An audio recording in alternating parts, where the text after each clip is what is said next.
Welcome back to the Midnight Fire.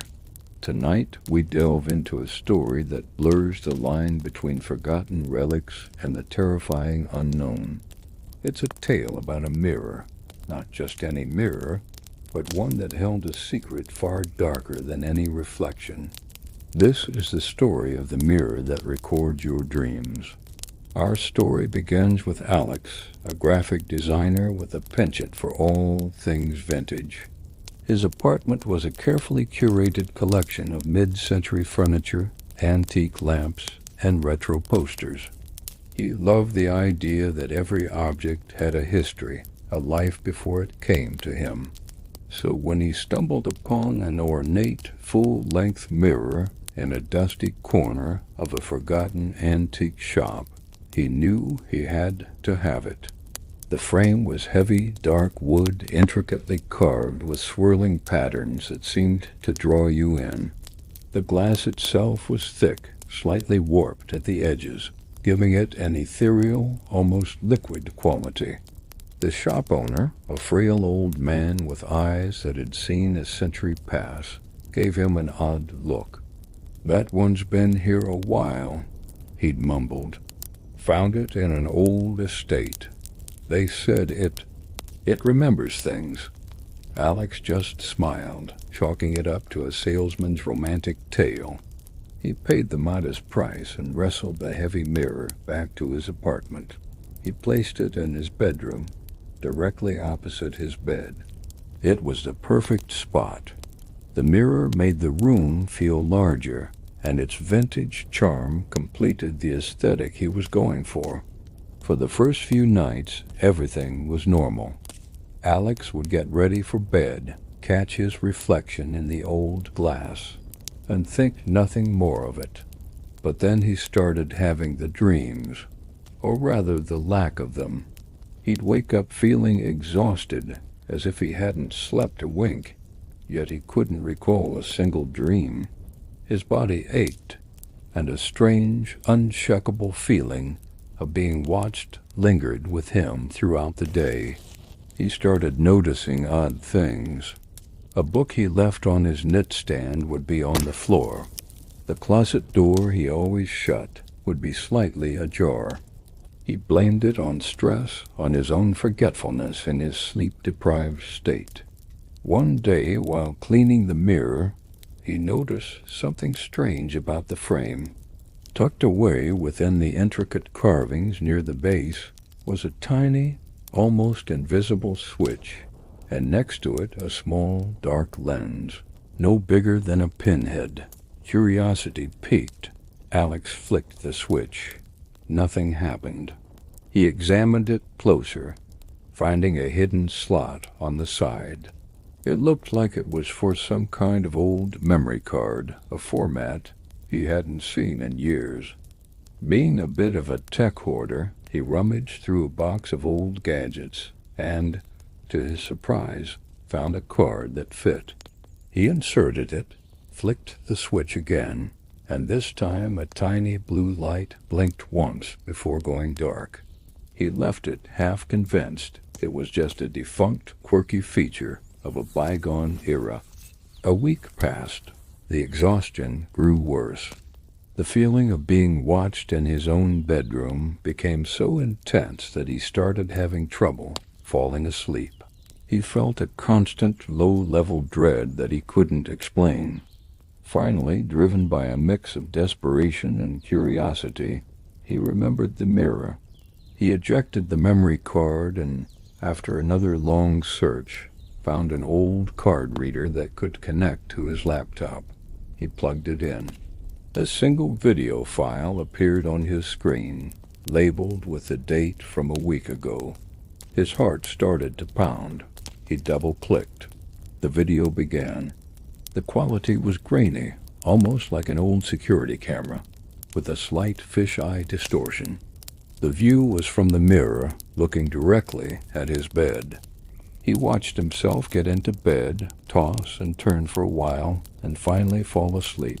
The first few hours were uneventful, just a silent, rhythmic rise and fall of his chest as he slept. Alex started to feel a bit foolish. What did he expect? He fast-forwarded through the footage, and then he saw it. Around 3:13 a.m., a subtle change occurred in the room. A shadow in the corner, near the closet, seemed to deepen, to coalesce. It wasn't a trick of the light. It was moving. Slowly, a figure began to emerge from the darkness. It was tall, impossibly thin, with limbs that seemed too long for its body. It had no discernible features, just a vaguely humanoid shape made of pure, inky blackness. Alex's blood ran cold. He watched, paralyzed, as this thing glided silently across the room. It made no sound. It moved with a chilling grace, its feet never seeming to touch the floor. It stopped right beside his bed, and it just stood there, looking down at him. For hours, Alex stared at the screen, his breath caught in his throat. The figure remained perfectly still, a silent, dark sentinel watching over his sleeping form. It didn't touch him. It didn't do anything. It just watched. As the first hint of dawn began to lighten the window, the figure seemed to dissolve, melting back into the shadows from which it came. Alex slammed his laptop shut, his hands shaking. This couldn't be real. It had to be a glitch, a digital artifact, a trick of the old camera.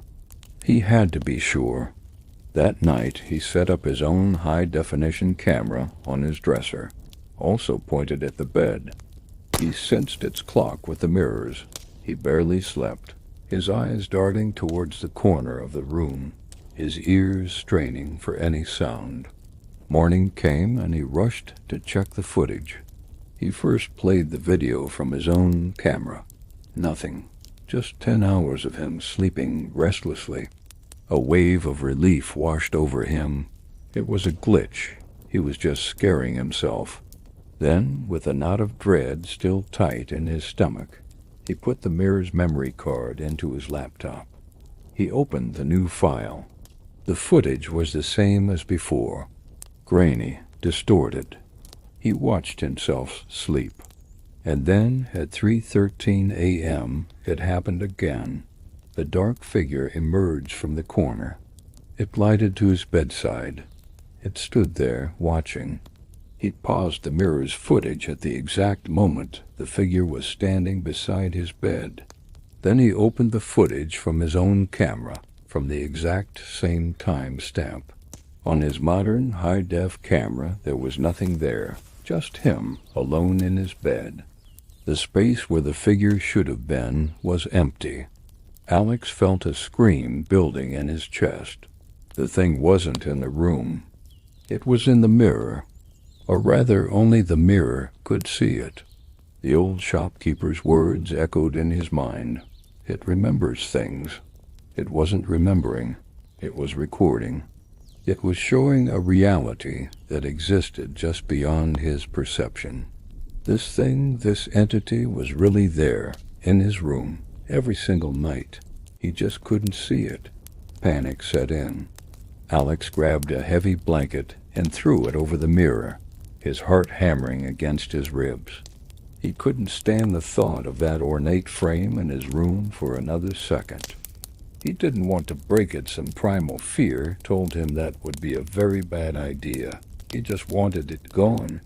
That afternoon, he wrestled the heavy mirror out of his apartment and loaded it into his car.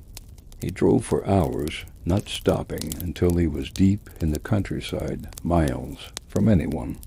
He found a desolate, overgrown field and dragged the mirror out of his car. He didn't just leave it there. He dug a hole deep and wide, and with a final, desperate shove, he buried it.